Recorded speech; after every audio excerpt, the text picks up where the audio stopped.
Nenhum homem é uma ilha completamente isolado. Cada homem é um pedaço do continente, uma parte do todo. Se você concorda com isso, vamos discutir hoje um pouco sobre formação de equipes, usando como ponto de partida a literatura de Ernest Hemingway.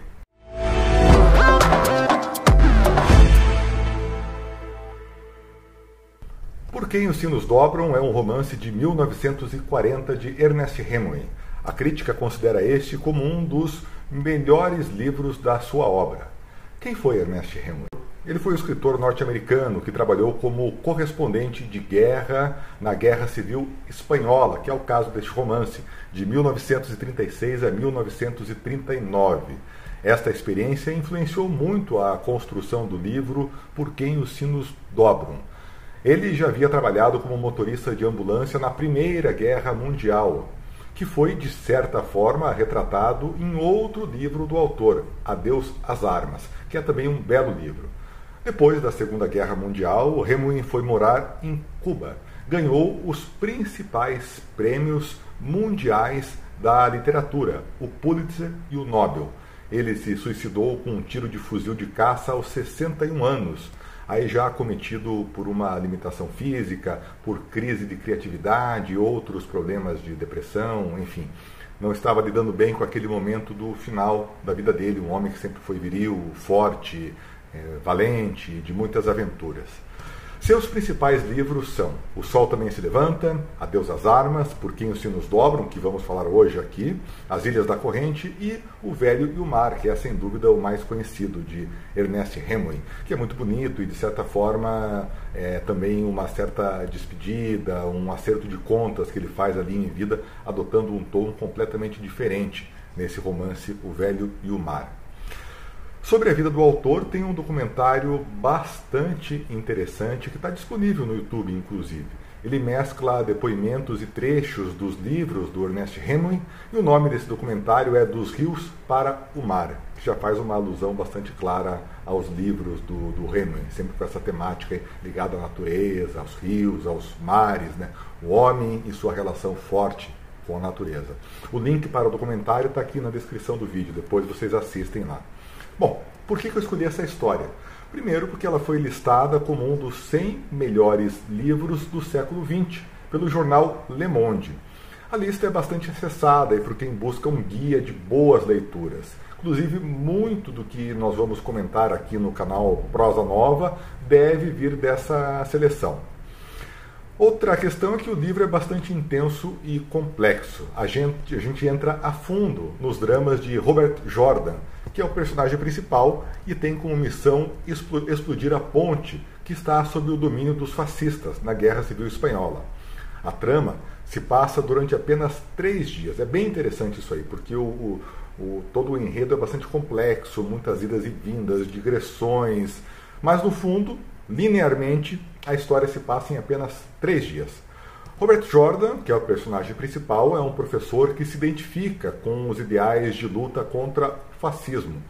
Ele então é escalado, porque conhece alguma coisa sobre bombas, sobre explosivos, para explodir uma ponte, que é bastante crucial ali para a estratégia de guerra. Ele passa ali o tempo todo esperando o momento certo de cumprir essa missão e lida com vários desafios para executar esta tarefa. O que mais me chamou a atenção foi a relação de Robert Jordan com os camponeses, os guerrilheiros e os ciganos nativos ali da região. Ele, apesar de ter um planejamento muito bem feito e saber muito claramente qual que é a sua missão, precisa lidar a todo tempo com as características da equipe que o cerca. E isso provoca várias reviravoltas e reflexões para o protagonista, e a gente acompanha isso de perto. E eu considero esse protagonista, Robert Jordan, assim, com uma inteligência muito parecida em termos de habilidades intelectuais e relacionais com as de um executivo de uma empresa. Dá para fazer essa relação sem problema algum. Uma questão de formação de equipe, né? Como eu disse, o Robert Jordan ele tem esse pensamento de um executivo. Ele é um especialista em explosões, na verdade, que recebe uma equipe pronta para trabalhar. Ele não escolheu a equipe, ele precisou trabalhar com a equipe que lhe foi dada. Como acontece muitas vezes nas empresas. O gestor não tem condições sempre de montar o seu time. E aí vem uma das riquezas da história fantásticas. O personagem principal sabe que está lidando com gente que até pode ter o mesmo objetivo que ele, mas pensa e age de forma bastante diferente, devido às diferenças culturais, de formação. Olha só que sabedoria neste pensamento do personagem. É um trechinho muito curto que eu vou ler aqui com vocês. Era preciso confiar integralmente nas pessoas com quem se trabalhava, ou não confiar nem um pouco, e tomar decisões baseadas na confiança.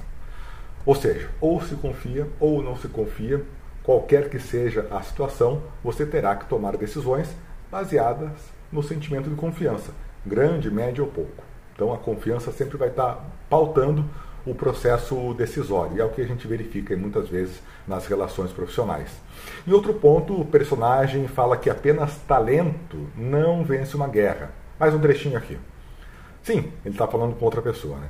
Mas talento é um talento. E olhe, para se fazer uma guerra, tudo que se precisa é inteligência. Mas para vencê-la, para vencer a guerra, são necessários talento e material. É como nas empresas. Não basta apenas a gente contar com outras pessoas competentes. Isso é muito bom, né?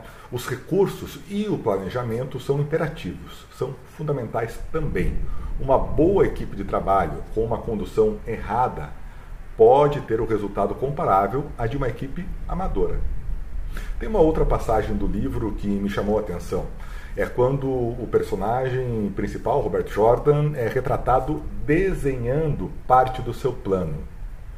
Ele sabe que tem que explodir a ponte e isso envolve vários e complexos cálculos, mas ele dedica um bom tempo a desenhar o que deve ser feito.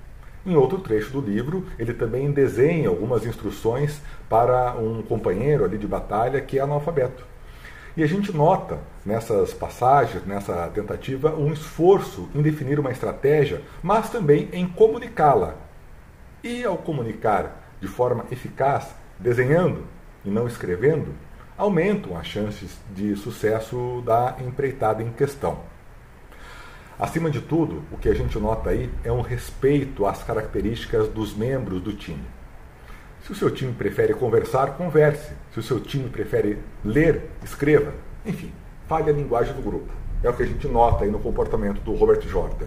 A gente percebe em diversas empresas um esforço grande em definir as suas estratégias, o que nem sempre é acompanhado de um esforço do mesmo tamanho, do mesmo porte, de comunicar a estratégia para a base, para o chão de fábrica. O esforço, na minha opinião, deve ser bastante equilibrado entre planejar e comunicar em todas as esferas.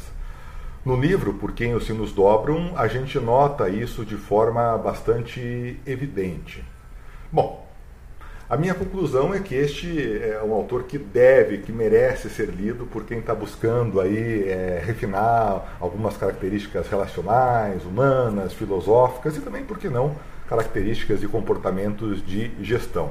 Ernest Hemingway é um autor que me acompanha desde a adolescência, desde a época que eu estava na faculdade, e agora reencontrei através desse livro, Por Quem os Sinos Dobram, que eu ainda não conhecia.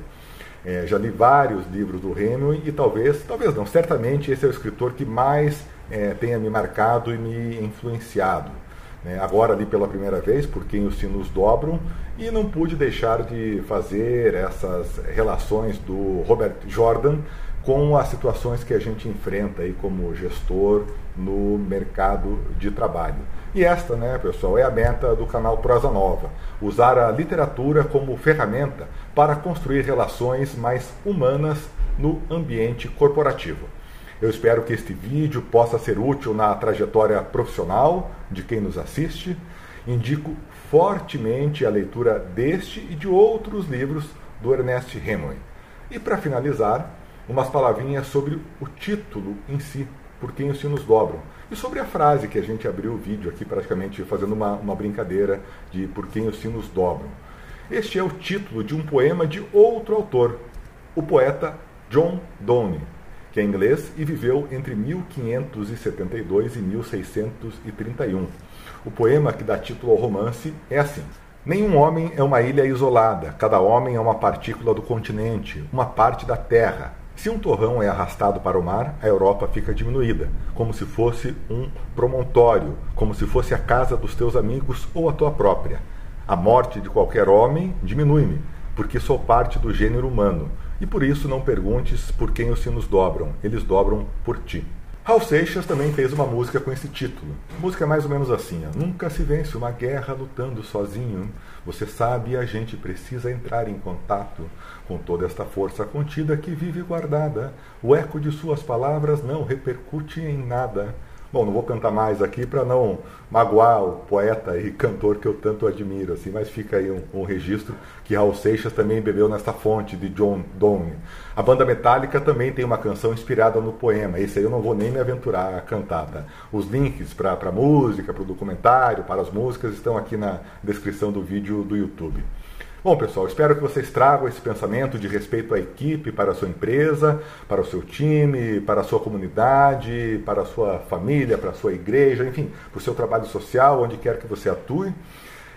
O personagem principal do romance sacou isso aí desde o início, quando compreendeu a importância da sua missão de destruir a ponte e que jamais poderia executar essa tarefa sozinho. Como diz o poema, nenhum homem é uma ilha. Acredite na sua equipe, acredite no seu time, trabalha para isso. Acho que esse é um grande recado, uma mensagem que é possível deixar aí a partir da leitura de Por Quem os Sinos Dobram.